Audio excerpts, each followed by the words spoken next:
She knelt before the executioner's block, then walked away. While 5 other wives bled for Henry VIII, Catherine Parr did something none of them managed, but it cost her more than life. Surviving Henry VIII was Catherine's greatest victory. But this video isn't about how she lived. It's about what she did after Henry's death that destroyed her. The woman who outwitted a monster couldn't save herself from her own heart. Years with Henry left Catherine so traumatized that after his death, she made the choice that would undo her. You're about to witness the most brilliant survival strategy in royal history, followed by the most disastrous love story ever told. She escaped death with Henry's children loving her, his court respecting her, and his legacy in her hands. Then she threw it all away for a man who would kill her more slowly than any executioner ever could. What happened in her final year made Henry VIII's cruelty look like mercy. Please like this video to help us uncover more of history's darkest hidden truths, the stories of innocents who suffered, fought, and were erased. Death came for Catherine Parr early, and it never stopped hunting her. She was born around August 1512 to Sir Thomas Parr and Maud Green, both prominent at Henry VIII's court. But Catherine's father died when she was just 5 years old, leaving her in the hands of a mother who had watched Henry VIII destroy his first wife from the inside. Maud Green was Catherine of Aragon's lady-in-waiting. She also named her daughter after Catherine of Aragon. Little Catherine grew up watching the first queen's devastating divorce unfold. She witnessed firsthand what happened when wives displeased Henry VIII. At 14, Catherine was married off to Edward Berg, a sickly man in his 20s. She spent the next 4 years watching him waste away, changing his bandages, managing his pain, holding his hand while he struggled to breathe. He finally died in 1533. For 18-year-old Catherine, marriage meant sacrifice, and love meant watching someone you cared about disappear. But Catherine was about to learn something even darker about marriage, that sometimes loving someone meant being willing to die for them. Her second marriage to John Neville, Lord Latimer, should have been her happily ever after. Latimer was wealthy, established, and seemingly safe. But Catherine's luck hadn't changed. In 1536, the Pilgrimage of Grace rebellion erupted across northern England, and Latimer was forced to join the Catholic uprising against Henry's religious reforms. Catherine found herself trapped in Snape Castle while rebels surrounded them, demanding her husband lead their cause. If Latimer refused, they'd kill him. If he agreed and failed, Henry would execute him for treason. Catherine spent months not knowing if her husband would return home or lose his head. Latimer survived the rebellion, but barely. Henry pardoned him, yet the stress destroyed his health. Catherine spent another decade nursing a dying husband, watching him fade away year by year. When Latimer finally died in 1543, Catherine was 31, twice widowed, and had spent half her adult life as a caregiver to sick men. But here's what made Catherine powerful. Instead of retreating to the countryside like most widows, she had used those years to educate herself. She read Greek and Latin, studied theology, and wrote her own religious meditations. While other noble ladies focused on fashion and gossip, Catherine was quietly becoming one of the most learned women in England. She had no idea that her reputation for both kindness and intelligence had already reached the ears of a dying king looking for his 6th wife. The king who had terrorized Europe for 3 decades was dying, and he knew it. By 1543, Henry VIII was 52, morbidly obese, and suffering from leg ulcers that wouldn't heal. His 5th wife, Catherine Howard, had been executed 2 years earlier for adultery. Henry needed a nurse more than a lover, and Catherine Parr's reputation as a devoted caregiver had reached his ears at exactly the wrong time. But there was a problem. Catherine was already in love. Thomas Seymour was everything Henry wasn't, at least for Catherine. 35 years old, devastatingly handsome, charming and exciting. He was also the brother of Henry's dead third wife, Jane Seymour, which made him politically powerful. Thomas had been courting Catherine since her husband's death, and for the first time in her life, Catherine was experiencing passionate romance instead of dutiful marriage. Catherine was about to make a choice that would save her life, but cost her everything she believed about herself. Then Henry VIII sent word that he wanted to meet her. Catherine knew exactly what this meant. When the King of England expressed interest in a widow, she didn't get to say no. Thomas Seymour was hastily dispatched on a diplomatic mission to Europe, conveniently removing Catherine's love interest from the equation. Catherine watched the man she loved disappear, knowing she might never see him again. The courtship was terrifying. Henry proposed in May 1543, and Catherine accepted because refusing meant treason. On July 12, 1543, she became Catherine Parr, Queen of England, the sixth and final wife of the most dangerous king in Europe. What made Catherine different from Henry's previous wives was her approach to survival. She didn't try to be the perfect submissive wife like Catherine of Aragon, or the bold like Anne Boleyn, or the baby-making machine like Jane Seymour. Instead, Catherine became Henry's intellectual companion. She engaged him in theological debates, discussing religious reforms and ideas. Henry, who fancied himself a theologian after breaking with Rome, was delighted to find a wife who could match his arguments. Catherine carefully positioned herself as his religious advisor rather than his romantic conquest. This strategy was dangerous. Religious debates in Tudor England weren't academic exercises. They could be death sentences. Catherine walked a razor's edge, supporting Protestant reforms while never directly challenging Catholic traditions that Henry still favored. Her real genius was becoming indispensable to Henry's children. She had no children of her own, so she focused on healing the royal family. She brought all three of Henry's kids, 27-year-old Mary, 9-year-old Edward, and 10-year-old Elizabeth, back to court and into the line of succession, healing years of bitter family wounds. Edward, Henry's precious male heir, adored his stepmother. Elizabeth found in Catherine the scholarly mentor she desperately craved. Even Mary, despite their religious differences, respected Catherine's kindness and intelligence. Catherine was building a network of loyalty that extended far beyond Henry himself. In 1545, she made her boldest move. She published a book.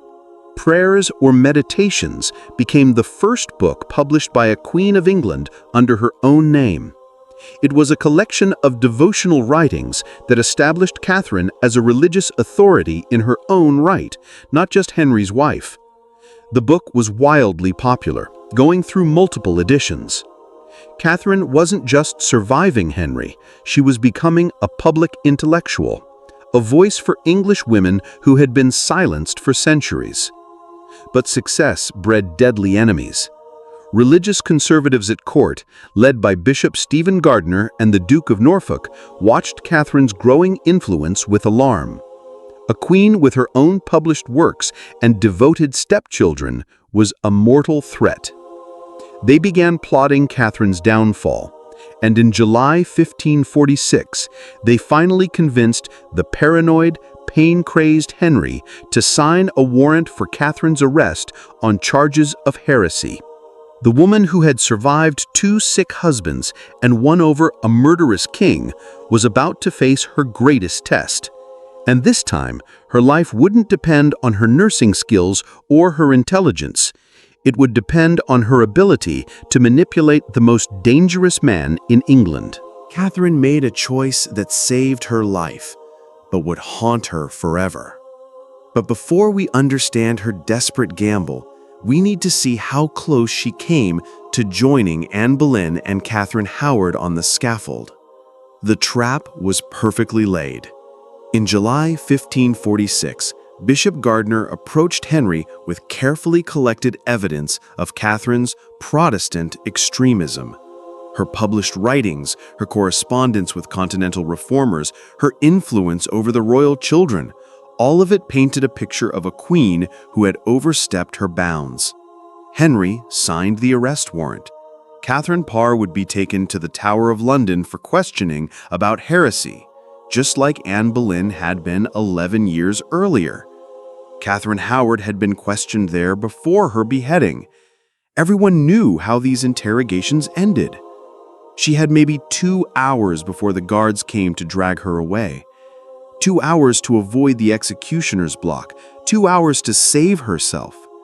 What happened next was either the most brilliant manipulation in Tudor history or the most heartbreaking act of self-destruction ever recorded. Someone loyal to Catherine, possibly her physician or one of her ladies-in-waiting, warned her of the plot. She had hours, maybe less, before the guards would come for her. Here's where Catherine's intelligence saved her life, but destroyed something inside her. She didn't panic, didn't try to flee, didn't send desperate letters to foreign courts begging for sanctuary.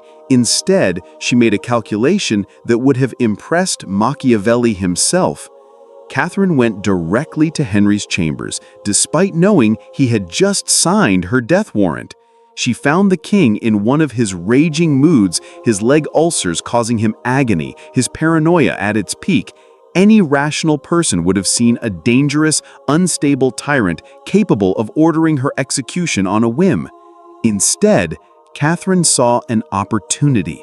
She threw herself at Henry's feet and began what might be the most brilliantly manipulative performance in Tudor history.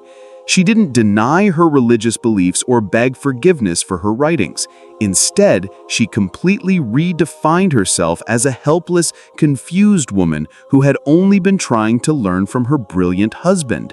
"I am just a foolish woman," she told the man who had been debating theology with her for years, whose intellectual equal she had been. "I only discussed these things to distract you from your pain, not because I understood them." She systematically destroyed her own reputation.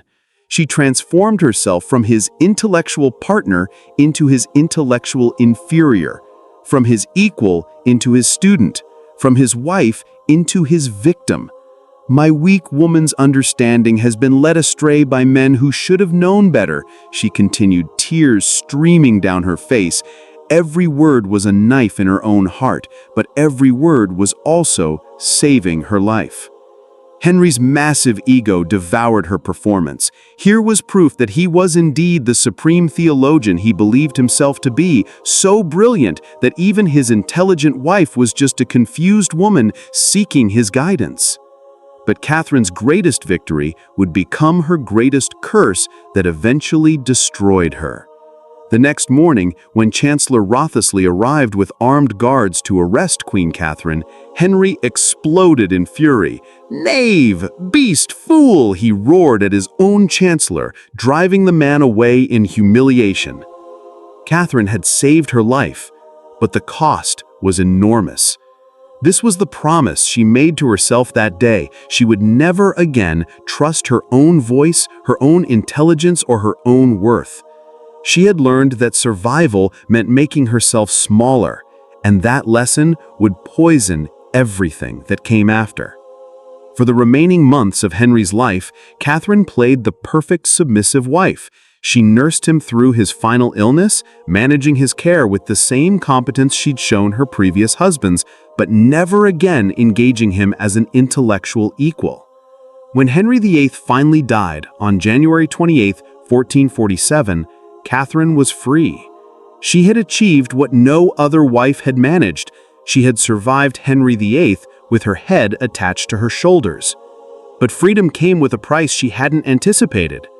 At 34, Catherine was wealthy, influential as the Dowager Queen and stepmother to the new boy king Edward VI.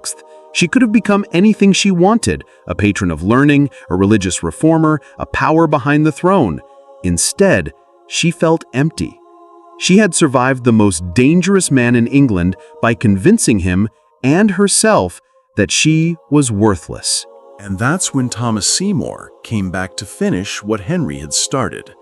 The man who had been forced to leave England during her marriage to the king returned with a vengeance, and Catherine, brilliant, educated, accomplished Catherine, fell apart the moment he smiled at her. The woman who had outsmarted kings and the crown was about to be destroyed by love. Thomas Seymour wasn't just back, he was hunting, and Catherine, who had survived the most dangerous court in Europe, became his willing prey. Thomas Seymour was charming, handsome, and completely amoral. As the brother of the late Queen Jane Seymour and uncle to the current King Edward VI, he had his own political ambitions.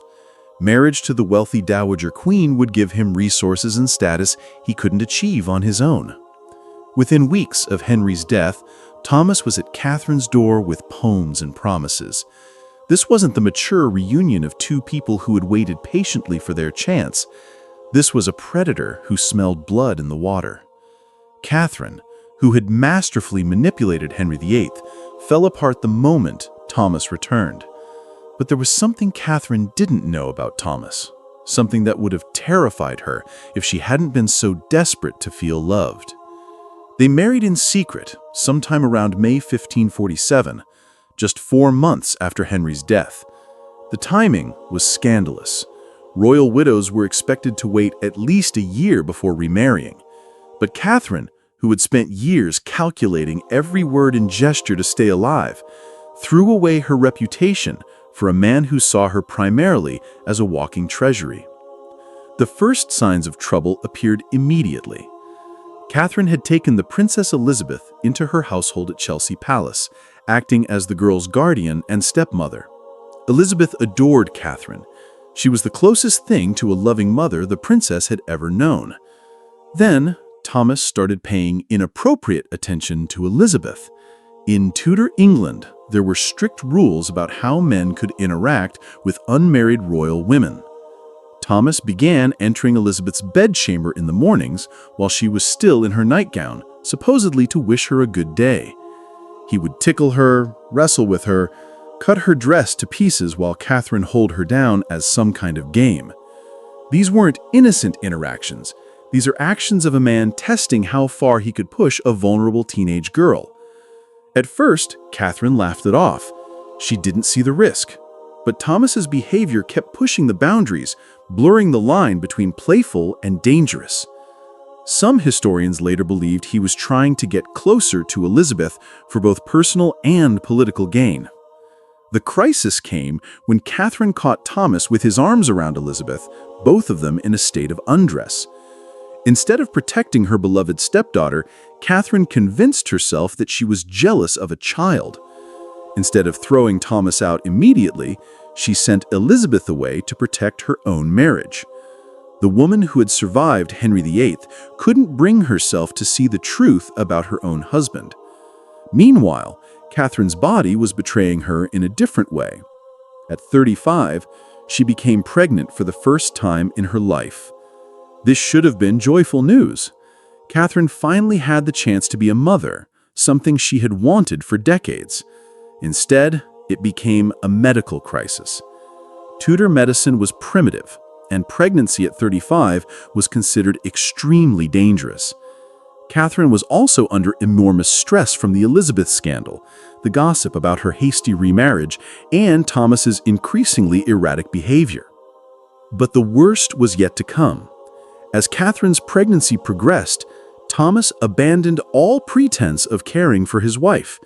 He was already plotting to marry either Princess Mary or Princess Elizabeth after Catherine died in childbirth, which everyone expected to happen.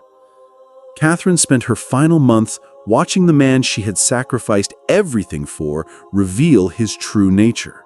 He was cruel, selfish, and completely indifferent to her welfare. The passionate romance she had dreamed of became a nightmare of emotional abuse and neglect. On August 30th, 1548, Catherine gave birth to a daughter, Mary Seymour. It should have been the happiest moment of her life. Instead, it was the beginning of her death. Within days, Purpal Fever, a common post-birth infection that killed many Tudor women, began consuming Catherine's body. But even more devastating than the physical illness was what happened to her mind as the fever took hold. The woman who had outsmarted kings began to see the truth about everything she had sacrificed for love. Catherine Parr died on September 5, 1548, 6 days after giving birth to her daughter, Mary Seymour. She was 36 years old, and her death was almost certainly preventable with better medical care and less stress. Her final days were heartbreaking. Weakened by childbirth and suffering from what was likely puerperal fever, Catherine became paranoid and delusional. She accused Thomas Seymour of poisoning her, begging those around her not to let him near her food or medicine. Whether her fears were justified or the result of fever, we'll never know.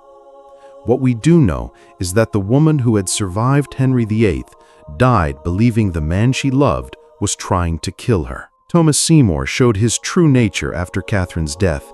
He abandoned their infant daughter, pursuing his political ambitions until his own execution for treason in 1549. Baby Mary Seymour disappeared from historical records, probably dying in infancy. Catherine Parr's story is a masterclass in the impossible choices faced by intelligent women in dangerous times. She proved that survival sometimes requires sacrificing the very qualities that make you worth preserving. The queen who kept her head lost everything else that mattered, reminding us that in love and politics, intelligence isn't always enough to guarantee a happy ending. This story moved you? Click the next video to keep going and hit subscribe, because the voices history tried to silence still matter.